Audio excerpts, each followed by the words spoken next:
Kenny A. Troutt was the founder of Excel Communications, a Texas-based telecommunications company that offered long-distance phone service.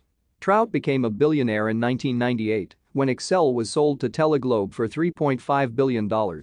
As of 2014, his net worth was approx. US $1.5 billion. Today, Troutt is the sole owner of Windstar Farm, an elite 2,400-acre thoroughbred horse farm in Versailles, Kentucky. He is also the chairman of Mount Vernon Investments. Troutt has won the Kentucky Derby twice, Preakness Stakes once, and the Belmont Stakes 3 times, including the 13th Triple Crown. He is the owner of Justify, the winner of the 13th Triple Crown.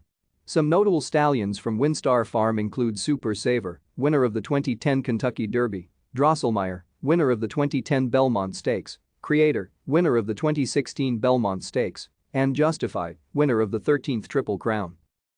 Troutt is a major Republican donor and has contributed to American Crossroads, Rick Perry, Rick Santorum, and Kentuckians for Strong Leadership, a super PAC backing Mitch McConnell. Thank you for watching. Like and subscribe if you would like to view more of our videos. Have a nice day.